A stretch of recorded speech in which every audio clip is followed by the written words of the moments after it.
Kelsey Barnard Clark. Hello, old friend. Kelsey is a James Beard nominee and the very first Southerner to win Top Chef. She's the one to beat. He was awarded Best Chef San Diego by San Diego Reader. Carlitos! Carlos is an award-winning chef with a slew of competition wins and successful restaurant openings under his belt. He won pretty handsomely last time. Let's see if he can do it again. Possibly throw at us. She's an 8-time Guys Grocery Games winner. Crista has built a culinary empire in California's wine country and was Triple G's first grand champion. She's got some skills and she's ready to prove it. Is the speed hand. 20 minutes on the clock. First, the dish card. Franken-bean dish. And you must include green tomato. This wild card applies to your dish and your dish only. I want you to go ahead, take a peek. I have to use the letter K. I feel pretty good about this. Add an extra $500 to the pot. Are we for real right now? This is a lot of money on the line. The word elevated is like, it's all about the way you interpret it. In 20 minutes. Time starts now. Oh my God. That was so fast. I want to transform Franken-beans. I don't want to just put a bowl of beans and some Franks in there. So in my head, I'm thinking like, oh, let's do a tostada. Woo. Franks and beans. I'm thinking about a cassoulet. And then I'm gonna take a nice grilled Frank and put it on top. What are we I'm thinking? doing a Southern cassoulet. Tell me about how you're elevating this dish right here. Elevating is all gonna be in the flavor and the plating, right?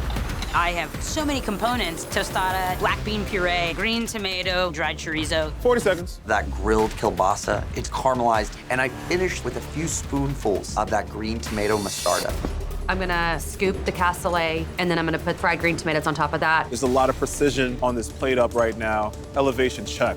10, 9, 8, 7, 6, 5, 4, 3, 2, 1. That is about it, chefs. Well done. Nice.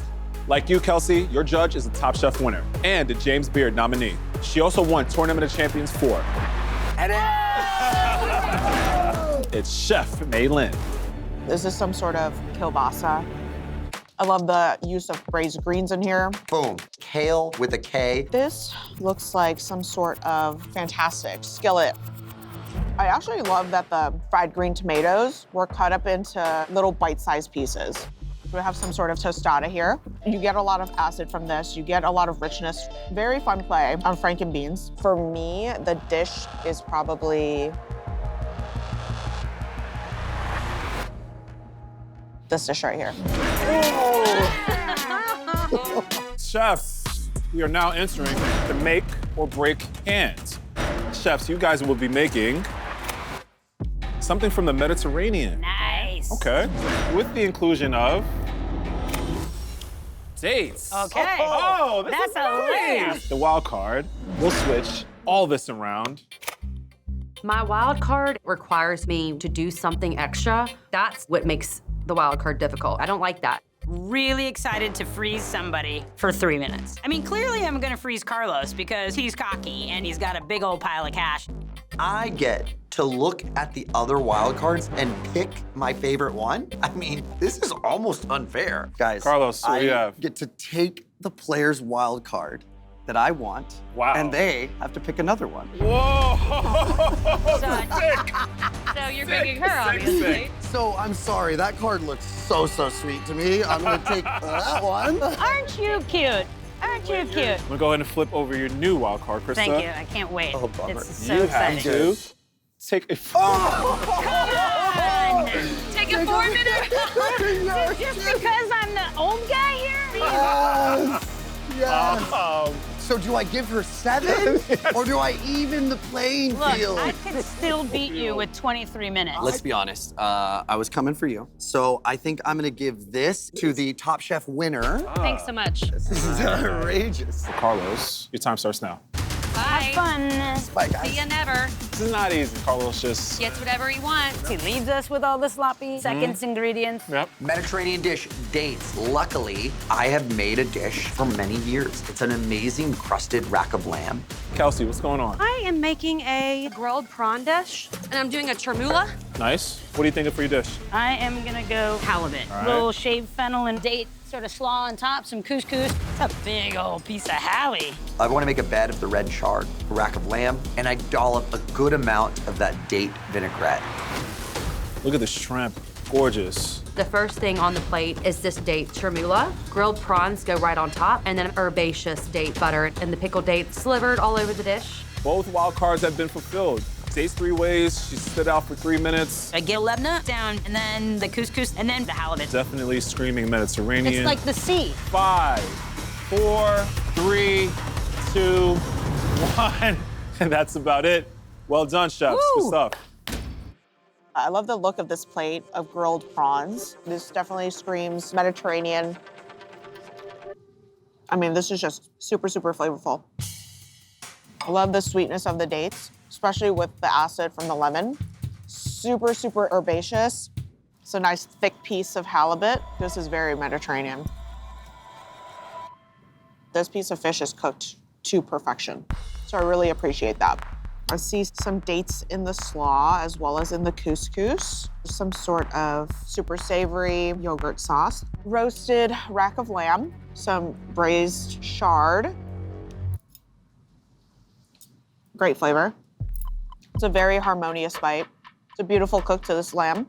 Nice acid pop to the Swiss chard. I really love like that sweet and sour between all the components.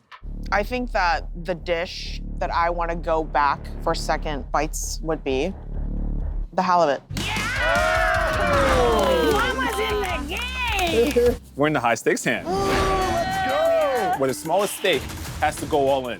The dish you chefs are making is bacon, egg, and cheese. Oh, not that excited about that one. With the inclusion of lychee. Oh my God, wow. Here's your wild card. Make it. Make it stuffed. Make it stuffed? Better? None of it's better. Okay. None of it's good at all. Let's see what you got. Come on. Yes! Exclusive use of salt. I'm so sorry. Neither of you get salt in your station. Wait, what? I feel real good now. Is it too late to fold? Wait a minute. It Can is we too get late. out? Carlos, let's see what you got. Must use. Must use fish. With cheese and lychee. Oh my God. 30 minutes on the clock. Come on. And your time starts now. Jesus. Oh my God, I don't know what I'm doing. Right. Bacon, eggs, cheese, add fish. My mind immediately goes to a seafood carbonara. Don't you take my stuff. What's cheesy? Polenta is cheesy. Put a beautiful egg on that. Some delicious pancetta. Kind of embody my California cooking. I am doing a egg stuffed biscuit and then covered with herbs and cheese. 1 minute left. I pulled the biscuits out of the fryer and they look perfect. Done. The bottom of the biscuit goes down, then stuffed with the jammy eggs, pickled lychee, and herbs on the top. This looks stuffed. Check on that. Do we have a torch? Kelsey is away from her station, has not finished plating, and stepped aside to torch something in 7, 6, 5, 4, 3, 2, 1. That's about it, chefs. I mean, this definitely screams bacon, egg, and cheese to me. Wow, very savory. Nice and gooey egg, a great touch. The bacon is nice and salty. Obviously, the cheese is also seasoning the grits. With the addition of caviar, it's definitely screaming out like a high-end dinner. This is a very luxurious dish. Definitely screams out bacon, egg, and cheese. I know the egg is in here because of the creaminess. Obviously, this is bacon, egg, and cheese sandwich. Oh, wow. Whoever made this biscuit, very, very succulent, tender biscuit, tons of cheese, soft-boiled egg, very, very nicely cooked. I think that for me, the one dish that I would go back and eat more of is the carbonara.